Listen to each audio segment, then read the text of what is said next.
نحمده ونصلي على رسوله الكريم اما بعد فاعوذ بالله من الشيطان الرجيم بسم الله الرحمن الرحيم وقال تعالى رضي الله عنهم ورضوا عنه وقال النبي صلى الله عليه وسلم إنا معشر الأنبياء لا نورث ما تركنا صدقة۔ میں نے آپ سے پچھلے بیان کے اندر یہ بات کری تھی باغ فدق کے سوال کا جواب دیتے ہوئے آخری میں کہ نعوذ باللہ اگر ہم یہ بات مان لیتے ہیں کہ حضرت ابوبکر صدیق رضی اللہ تعالیٰ عنہ نے جان بوجھ کر حضرت فاطمہ رضی اللہ تعالیٰ عنہ کی زمین غصب کری، ان کو حصہ نہیں دیا۔ سوال یہ تھا کہ کیا حضرت ابوبکر کے دور کے بعد حضرت عمر، حضرت عثمان، حضرت علی رضی اللہ تعالیٰ عنہ کا دور جب آیا تو کیا انہوں نے اپنے بچوں کو، اپنی اولاد کو باغ فدق کی زمین سے کچھ حصہ دیا تھا یا نہیں دیا تھا؟ آپ یہ بات ثابت کر سکتے ہیں کہ حضرت علی رضی اللہ تعالیٰ عنہ نے اپنی اولاد کو باغ فدق کی زمین سے حصہ دیا تھا؟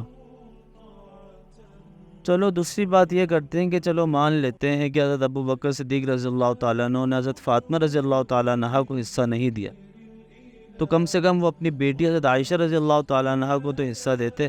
اگر وراثت تقسیم ہوتی تو ابوبکر اپنی بیٹی حضرت عائشہ رضی اللہ تعالیٰ عنہ کو تو حصہ دیتے، ان کو بھی حصہ نہیں دیا۔ اور ایک بات میں اور آپ سے کرتا ہوں کہ جب حضرت فاطمہ رضی اللہ تعالیٰ عنہ وفات پا رہی تھی تو ان کی آخری خدمت حضرت ابوبکر کی بیوی عاصمہ بنت عمیس رضی اللہ تعالیٰ عنہ نے کی۔ اگر وہ ظالم اور غاصب کی بیوی ہوتی تو اماں فاطمہ کہتی کہ بھائی اڑ جا، میں تیرے ہاتھوں کی خدمت نہیں لیتی، تو میرا حق غصب کرنے والی کی بیوی ہے۔ اور ابوبکر صدیق رضی اللہ تعالیٰ عنہ نے اماں فاطمہ کا جنازہ پڑھایا ہے حضرت علی رضی اللہ تعالیٰ عنہ کے حکم پر۔ کیا حضرت علی کو وہ نہیں دکھتا جو تمہیں دکھتا ہے؟ کیا حضرت حسن رضی اللہ تعالیٰ عنہ کو وہ نہیں دکھتا جو تمہیں دکھتا ہے؟ کیا حضرت حسین رضی اللہ تعالیٰ عنہ کو وہ نہیں دکھتا تو جو تمہیں دکھتا ہے؟ سب کچھ تمہیں دکھتا ہے۔ 14 سال گزر جانے کے بعد جو تمہیں دکھ رہا ہے وہ انہوں نہیں دکھتا تھا؟ انہوں نے حضرت ابوبکر صدیق رضی اللہ تعالیٰ عنہ سے حضرت اماں فاطمہ رضی اللہ تعالیٰ عنہ کی نماز جنازہ پڑھائی۔ اماں فاطمہ رضی اللہ تعالیٰ عنہ کے آخری دنوں میں ابوبکر صدیق رضی اللہ تعالیٰ عنہ کی بیوی عاصمہ بنت عمیس ان کی خدمت کر رہی ہے، اور انہیں کچھ نہیں دکھا، تمہیں سب کچھ دکھ رہا ہے۔ اور ایک بات اور میں آپ سے یہ کرتا ہوں کہ حضرت علی رضی اللہ تعالیٰ عنہ نے ابوبکر صدیق رضی اللہ تعالیٰ عنہ کی وفات کے بعد اپنے بیٹے کا نام ابوبکر ابن علی رکھا ہے، جس کی شہادت میدان کربلا میں ہوئی۔ تو ابوبکر صدیق رضی اللہ تعالیٰ عنہ سے حضرت علی کو اتنا پیار ہے کہ وہ اپنا بیٹے کا نام ابوبکر صدیق رضی اللہ تعالیٰ عنہ کے نام پر رکھتے ہیں، اور تم بہتان تہمتیں لگاتے پھرتے ہو۔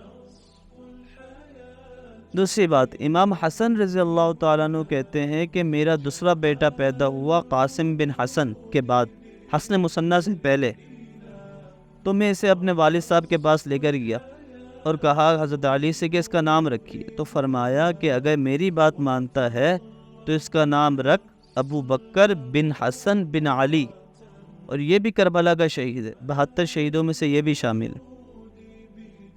تم جھوٹ بولا کرتے ہو حضرت ابوبکر صدیق رضی اللہ تعالیٰ عنہ کی ذات اقدس پر، جھوٹ پر جھوٹ، بہتان پر بہتان، تہمتوں پر تہمتیں۔ تم حضرت علی رضی اللہ تعالیٰ عنہ کو منہ کیا دکھاؤ گے قیامت والے دن، جس کے نام پر تم نے واویلا مچا کر رکھا ہوا ہے؟ حضرت حسن، حضرت حسین رضی اللہ تعالیٰ عنہ جو ہمارے سروں کے تاج ہیں، حضرت ابوبکر، حضرت عمر، حضرت عثمان، حضرت علی، یہ سب ہمارے سروں کے تاج ہیں۔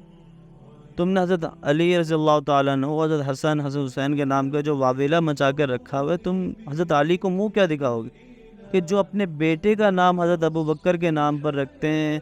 حضرت حسن کو یہ بات کہتے ہیں کہ تم بھی اپنے بیٹے کا نام ابوبکر کے نام پر رکھو، تم ان کے اوپر تہمت بہتان لگایا کرتے ہو۔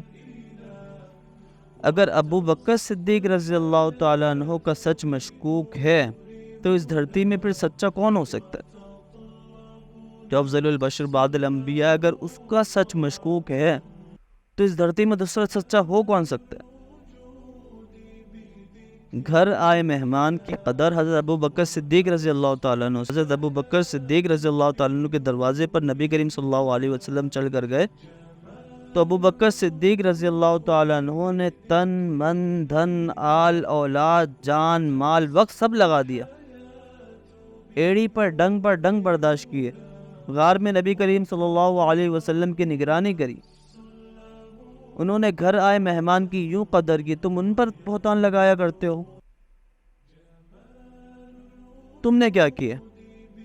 تم نے خط لکھ کر امام حسین کو کربلا بلایا تھا، پھر اس خط لکھے ہوئے ہاتھوں میں تلواریں تم نے پکڑی، اسی ہاتھوں میں نیزے تم نے پکڑے، اسی ہاتھوں سے تم نے نواسے رسول صلی اللہ علیہ وسلم پر حملہ آور ہوئے، کربلا کی دھرتی پر خون تم نے بہایا تھا، حضرت حسین کے اور آل اولاد کو ذبح تم نے کیا تھا، آل رسول صلی اللہ علیہ وسلم کے قاتل تم ہو، حسین ابن علی کو بلا کر مارنے والے گھر پر تم ہو، تم نے گھر میں آئے مہمان کی یوں بے عزتی کری ہے، اور تم حضرت ابوبکر صدیق رضی اللہ تعالیٰ عنہ پر بہتان لگایا کرتے ہو۔